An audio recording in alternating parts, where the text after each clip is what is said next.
Bueno, pero... A ver, William, ¿qué me quiere preguntar al oído? Porque ya lo veo muy impaciente. Es que después de lo de ayer yo quedé muy emocionado.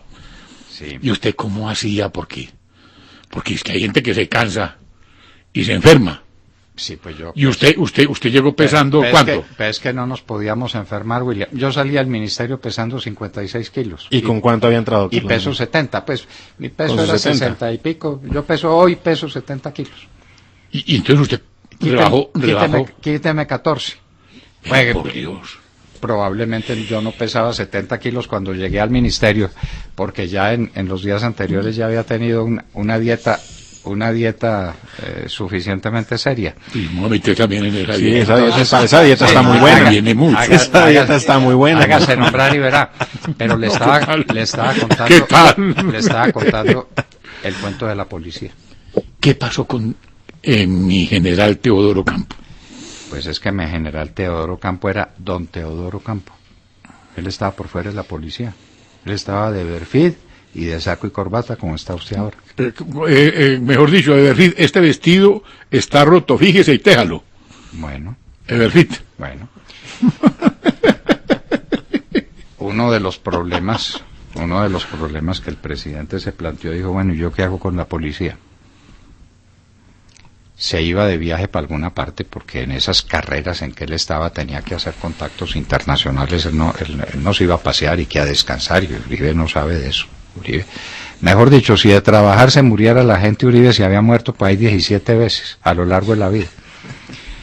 Entonces me llamó y me dijo, yo no sé si ya me decía ministro o doctor Londoño, él nunca me tuteó, necesito un favor. Mariscal le decía. Yo voy a estar, después ya me puso mariscal. Yo voy a estar 3 o 4 días por fuera. Cuando venga, necesito que usted me diga quién puede ser el director general de la policía. Mire que no le encargó eso a Marta Lucía, sino que me lo encargó a mí.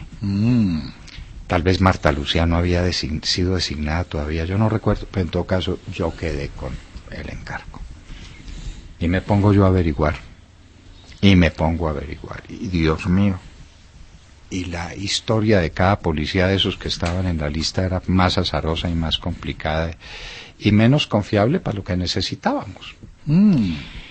Yo había conocido a Teodoro Campo antes, lo había conocido, parecido que es una excelente persona, pero había sido dado de baja y estaba por fuera de la policía. Entonces vino el presidente y me dijo, bueno, ¿quién es el director de la policía? Y le dije, pues le voy a contar que no es un policía. Me dijo, no, ¿cómo así? ¿Cómo así? Me dijo, no, es que en este momento está de saco y corbata, está de Everfit, porque lo sacaron de la policía. Y es el único que resultaría confiable en estos momentos y en estas circunstancias. Y a los demás los despedimos, les decimos que adiós. ¿Y quién es? Teodoro Campo Gómez. Él había colaborado en la campaña de Uribe y Uribe lo había tratado durante la campaña. Se había hecho una excelente opinión de Teodoro. Íntimo amigo personal de Jorge Enrique Mora. Ah, pero buenísimo. Lo que rompía ese problema que siempre hubo entre ese choque ejército y policía. Entre la policía y el ejército en las fuerzas militares, que era un choque inveterado. Estos eran íntimos amigos, pero cuando le digo íntimos amigos. Qué bueno. Le dije todas las condiciones para que nombremos a Teodoro. Y yo le pasé pues el dato de lo que había averiguado de cada uno de los candidatos. Le dije, hay otro candidato, pero viene muy atrás. Ese sería después director de la policía, el general Castro, que el de Mocoa. Que pasó por Manizales. Claro, excelente. Excelente persona, pero venía muy atrás, es decir, ya pues el salto era un salto de garrocha. Entonces se nombró a Teodoro se posesionó. Me dijo, pero es que ya el uniforme no me queda, no quepo entre el uniforme. Le dije, pues llame al sastre a la carrerita, maestro, porque usted es el director de la policía. Y así empezamos, y así fue el desarrollo de esos meses durísimos, y tuvimos en el Parlamento una verdadera epopeya, con unas mayorías muy precarias, pero ahí estaban. ¿Y cómo recogieron las mayorías? Convenciéndolos, con discurso, porque eso sí no dimos un puesto para nada, Una vez se me calentó en el Partido Conservador Tamayo. Digo, que ellos... Fernando. ¿Ah? Fernando Tamayo. Fernando Tamayo. Que ellos así no podían seguir. Y le dije, bueno, pues lo voy a lamentar tanto, pero si esto pues la condición es con empleos, ustedes están equivocados. Si para tales y cuales empleos me presentan hojas de vida y son las mejores, los nombramos. Si no son las mejores, pues no los nombramos, porque estamos nombrando la mejor gente de la que podemos disponer. Pero esa es otra historia. Tuvimos de agosto a diciembre una jornada legislativa, William, comandada por el doctor Ramos Botero y por el doctor Vélez, Luis Alfredo Ramos Botero. Yo casi me tengo que ir a vivir al Parlamento, porque siempre llegué primero. Porque no todos los proyectos eran míos, eran originarios del Ministerio del Interior o de Justicia, pero no había ministro que se quisiera ir solo para el Parlamento. Entonces el de Hacienda quería que yo estuviera con él, Andrés Uriel Gallego quería que tal, el de Comunicaciones que tal, yo me fui a vivir al Parlamento y citábamos el Parlamento y empezamos a trabajar con la ayuda de parlamentarios que trabajaron muy bien y que fueron muy obsecuentes. ¿Quiere que lea algunos nombres? Germán Vargas Lleras. Ayudó mucho. Ave María. Rafael Pardo. Pero muchísimo. Armando Benedetti. Pues allá estaba. Pues allá estaba haciendo fuerza y haciéndose sentir. Y yo recuerdo pues cosas ahí simpáticas porque al mismo tiempo estábamos preparando el texto del referendo. Cuando todo esto se desarrollaba y había una comisión de congresistas que yo dirigía y yo los reunía en el Club El Nogal. ¿Y no le propusieron bajar el umbral? Nada, hombre, nada de eso. Había que sacar el referendo al otro lado. Y entonces recuerdo un día que salió Benedetti y los periodistas estaban abajo esperando y entonces Benedetti pues se les acercaba y tal y todos los periodistas con él. Y decía Benedetti, ¿cómo le parece? Estaba yo con mis periodistas allá pues haciendo caras y pasa el ministro Londoño. No me quedó ni uno. Pues obviamente yo era la noticia no porque fuera muy especial, sino porque era el ministro. Entonces, William, tuvimos unas jornadas memorables. Ahí conocí como parlamentario y como hombre serio y como hombre capaz y de quien me hice la más alta idea que usted se puede imaginar. Alguien que fue decisivo, sobre todo en esos proyectos sociales, que fue Oscar Iván Zuluaga. Oscar Iván Zuluaga se batió como un león en ese parlamento. Y el ministro Londoño, el ministro del Juan Luis Londoño. Juan Luis, que desgraciadamente que tendría ese accidente tan absurdo en el mes de finales de enero, comienzos de febrero del año siguiente, y que le costó la vida. Juan Luis trabajaba muy de cerca con Oscar Iván Zuluaga. Y yo me apoyaba en todo. Recuerdo que hubo un debate en el que necesitábamos un voto y no aparecía, y era amigo de Germán Vargas Lleras, y Germán Vargas Lleras se fue para la casa de él, estaba en Guayabao, lo hizo vestir y lo trajo del pelo. Aquí traigo el voto que hace falta. Así era la cosa. Así como le estoy contando, William. Es que mayorías precarias, el Partido Liberal viendo a ver pues cómo se oponía, y la izquierda, y que eso era muy difícil. Y como no había un solo parlamentario que hubiera sido elegido con votos de Uribe, ninguno. Tal vez la única parlamentaria elegida con la participación de Uribe, esa sí no está, Gina Parodi. Increíble. Uribe hizo elegir a Gina Parodi representante a la Cámara, sacó la más alta votación que sacó ningún representante a la Cámara, lo sacó Gina Parodi. Que venía de la UTL de María Isabel Rueda. Que venía de trabajar con María Isabel Rueda. Ella había sido mi alumna. Yo le tenía, como le sigo teniendo, una gran estimación. La había conocido como mi alumna, una persona inteligente, capaz. Y ella fue elegida con votos de Uribe, los demás no.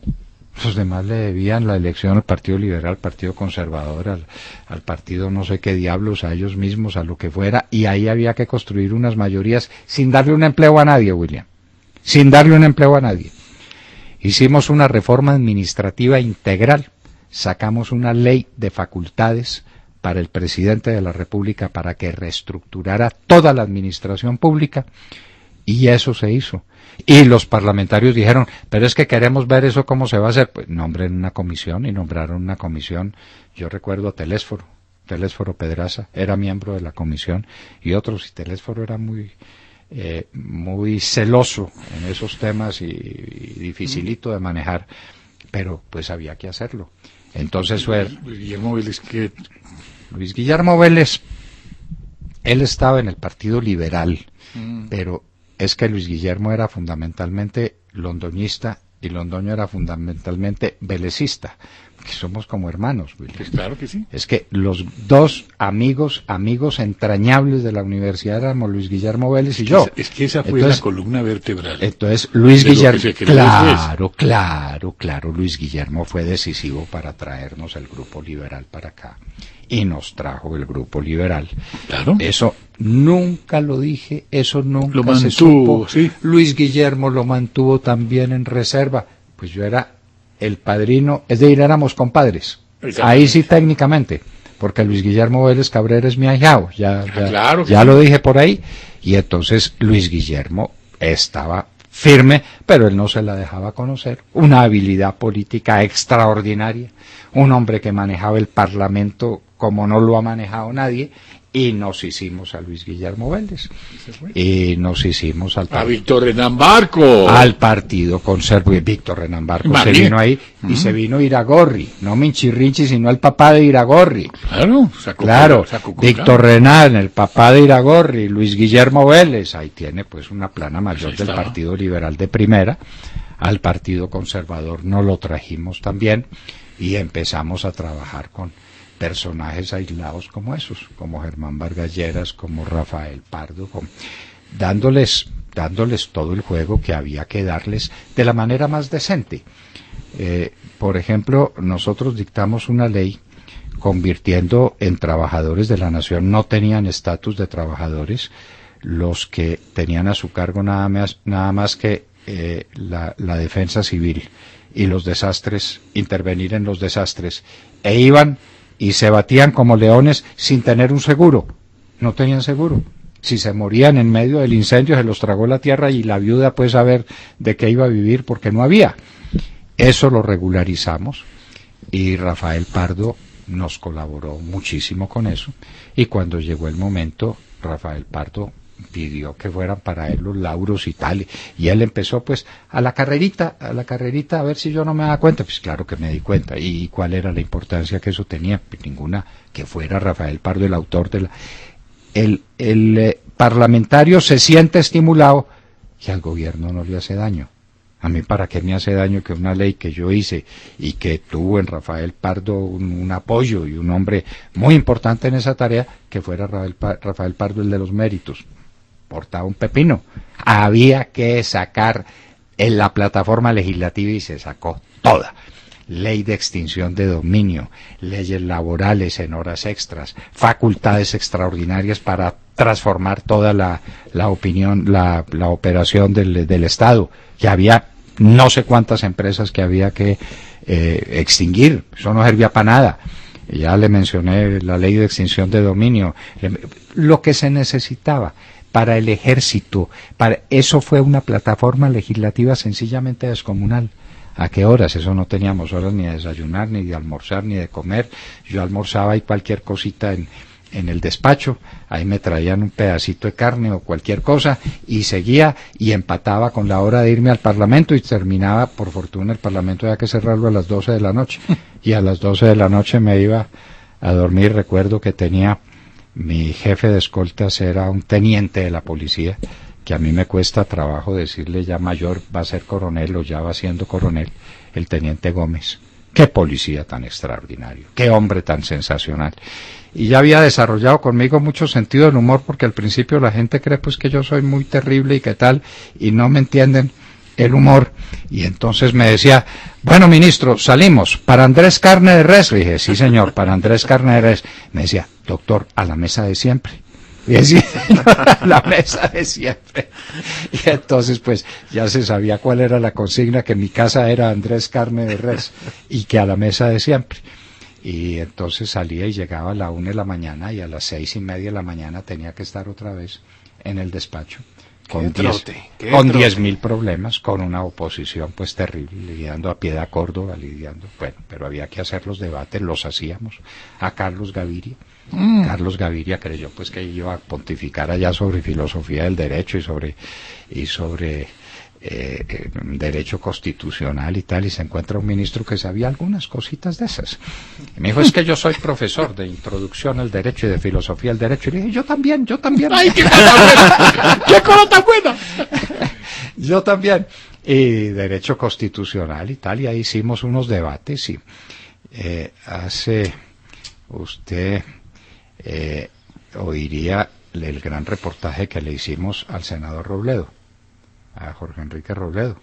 Claro, acaba de pasar ahora, y Jorge Enrique Robledo empezaba a hablar y yo decía, ¿cuánto tiempo se va a tomar en el discurso antes de insultar al ministro Londoño?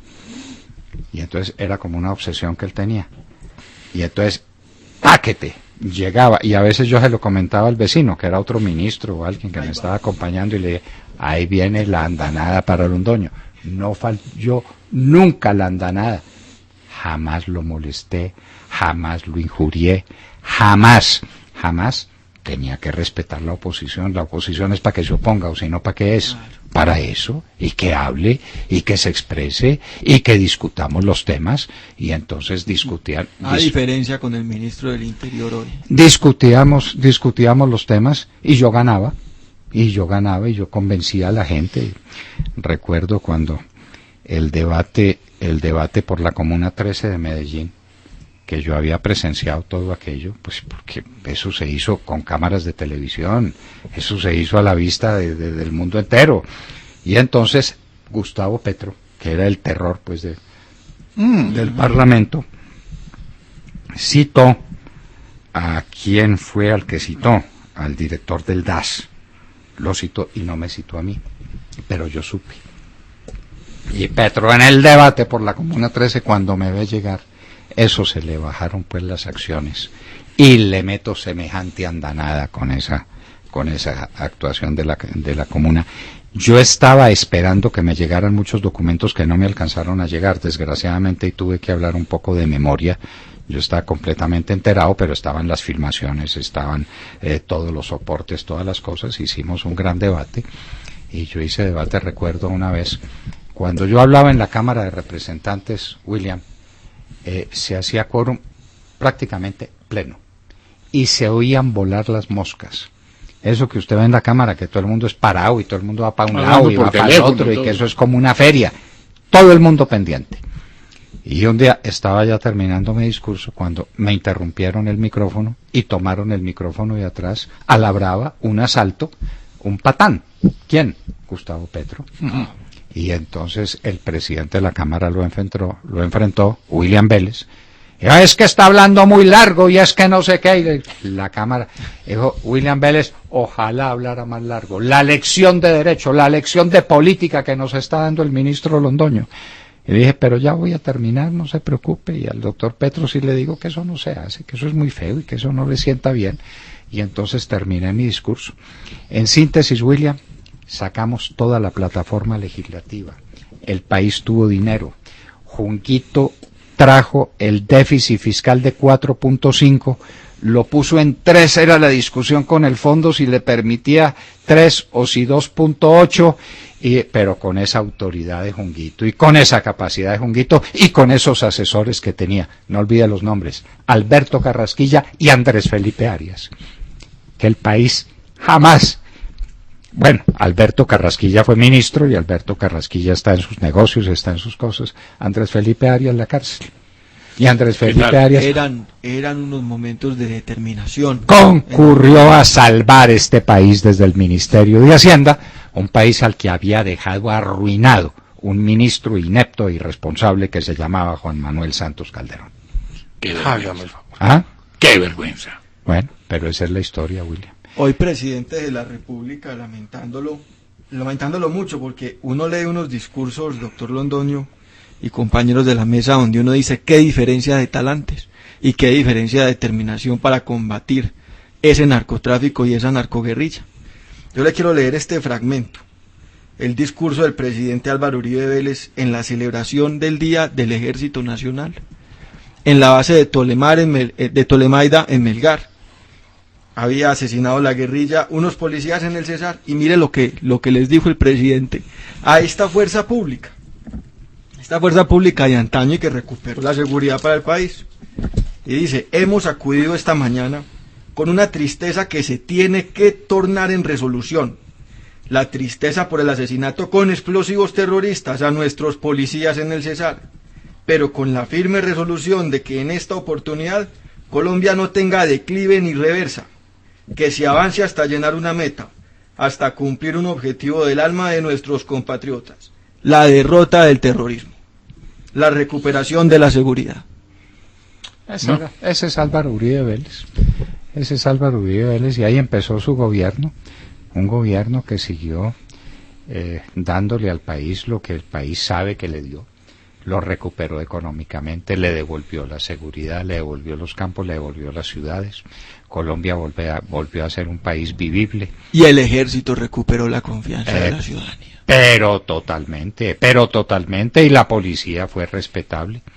Teodoro Campo y Jorge Enrique Mora salieron muy rápidamente por diferencias con la ministra de Defensa, que no es fácil la ministra de Defensa en su trato, ni ella estaba acostumbrada a ese tipo de estructura jerárquica. Ella se quejaba mucho del general Mora, pero ella no sabía que lo que Mora le decía era porque estaba de acuerdo con todos los generales que venían detrás. Y entonces ahí hubo dificultades y ahí hubo problemas, y muy rápidamente se prescindió de Mora y de Teodoro Campo, unas equivocaciones monumentales, pero ya habían hecho lo que era necesario que se hiciera. El país había vuelto a vivir, y la guerrilla no tenía un espacio, y el narcotráfico tampoco, porque le dimos madera al narcotráfico, William, la que fuera necesaria. Si quiere le cuento el lunes cómo fue la cosa de las extradiciones de los narcotraficantes. No, claro, el lunes seguimos. Que terminaron en que Ann Patterson, la embajadora de los Estados Unidos, me dijo algo que no olvidaré jamás. Le dije: ministro, he tenido sorpresas en la vida, pero un ministro del interior de Colombia acosándome para que llegue el avión de la DEA a sacar extraditados, yo eso sí no me lo imaginé jamás. Y le dije: pues la voy a seguir acosando. Usted me pide extraditables, yo le mando los que quiera, porque lo que es este país lo tengo que dejar libre de narcotráfico. Pero eso me dijo. No me imaginé jamás que iba a tener yo un ministro acosándome por aviones de la DEA. Bueno, y así hablábamos con ustedes. Al oído. Al oído.